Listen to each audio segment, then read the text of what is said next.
Hi, good afternoon, thanks for joining me again. Mark here.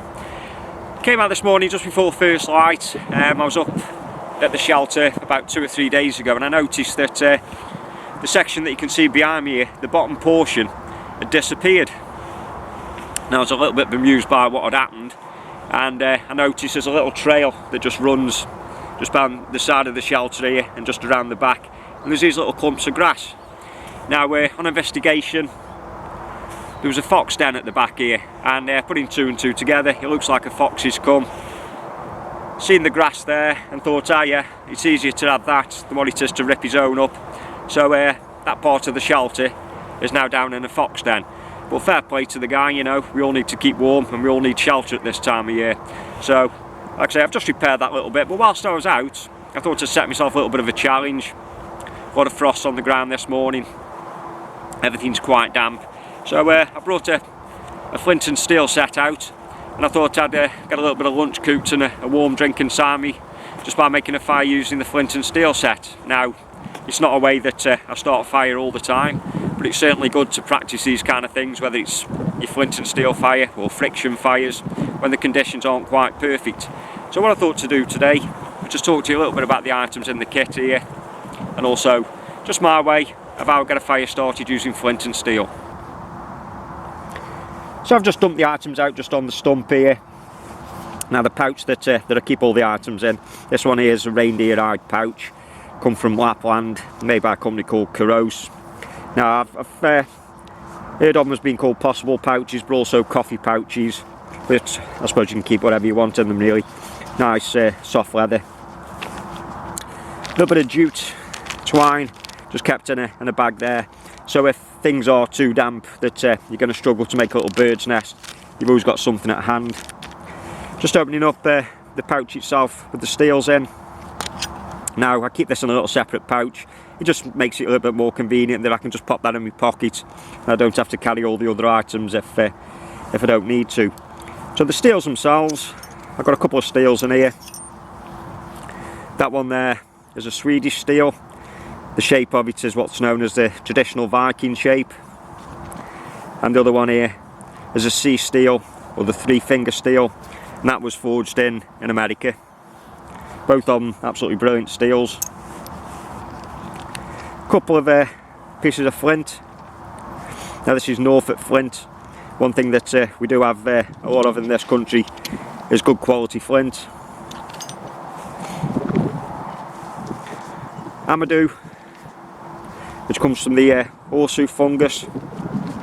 Again, absolutely brilliant for an ember. Burns a lot hotter and a lot longer than any charred cloth. But again, the charring tin, which you saw on the other video, with charred cloth, and also lamp wick, which is charred, which again you could use with the Flint and Steel just to get the ember going.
after about 30 minutes, 45 minutes, something like that, I've got the makings of a fire here in front of me now. Just starting off with the tinder bundle, and that's mainly grass with a little bit of fireweed, a few coarser pieces of grass just at the back here. Now, because it is quite damp, I'm going to strip down some very fine bits of birch bark, and I'll just pop those in and just make a little bird's nest just in the centre there, using some of the bark. And also on the way up this morning, I did pick a cattail, which is quite dry, so I'm going to break that up and also just place that just inside the bird's nest. Here I've got some very fine twigs, some scrapings, some shavings and some curls, and some larger twigs here. And just out of shot, I've got a little bit larger twigs and some bigger sticks that have actually split down. So what I'm going to do now is just to start shredding up just some of these bits of bark and some of the cattail, and I'll bring you back and show you what it looks like. Just giving you a quick close-up of inside the tinder bundle. As you can see there, obviously all the grass with the birch bark which is shredded down, and also the seeds out of the cattail.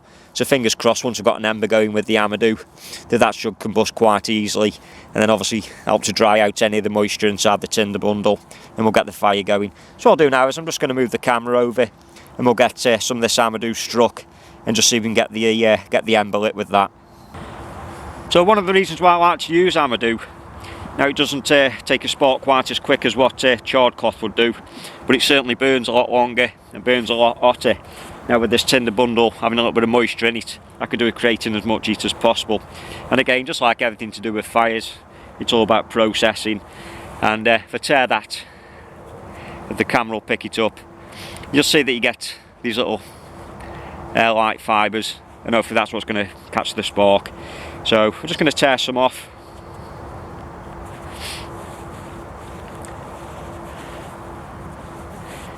I'm just going to lay it just on top of the flint, holding it at an angle, and we're going to strike down. Hopefully then the sparks will jump over the top and catch on one of these air-like structures here, and we'll get the ember going. And like I say, it's not quite as easy as using charred cloth. As you can see there, one of them little sparks is caught. So just to give yourself just a little bit more heat, fold it in half, and then also if it is a little bit windy and things are going to blow and burn quite quick, there's nothing stopping you just adding just a little bit more amadou to it at this point. So what we're going to do now is get the tinder bundle,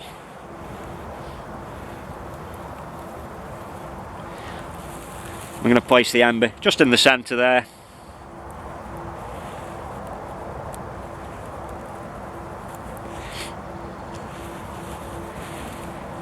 No rush, just let a bit of this heat just start to work its way through the tinder bundle.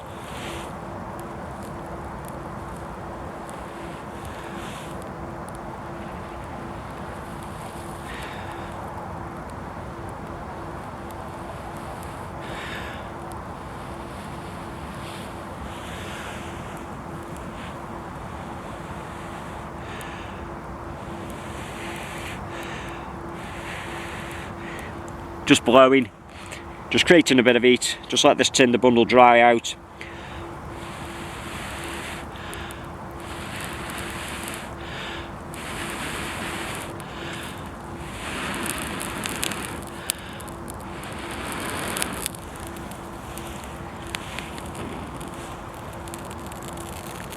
And there we got fire. So just laying that down. I'm getting the small little sticks on top. Give yourself plenty of airspace. We don't want to suffocate this. It's not like using fat wood or wet fire and them kind of thing as tinders. All we got here is grass.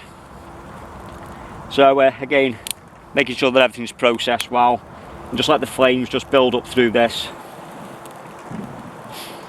before we start adding any other kind of fuel to it.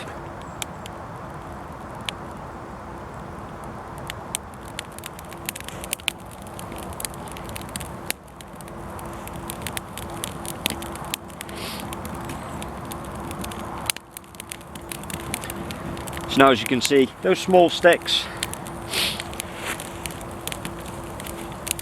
are well and truly going, so I'm just going to add, again, try not to suffocate it, just the next size fuel up from that, and then just down here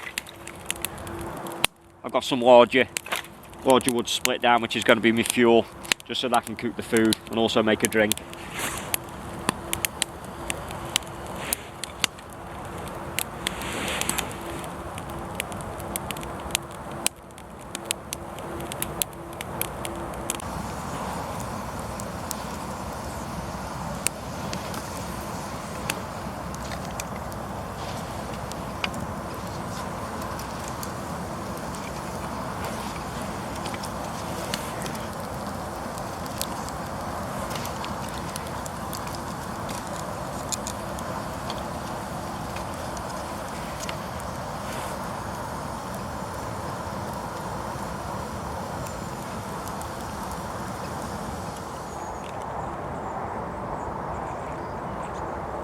Well guys, just finishing off the last of my lunch here, a cup of tea and a pickup, a little German chocolate bar, quite nice. That just leaves me to say thanks a lot for you stopping by and watching the video again. I really do appreciate all your views and your comments and your support.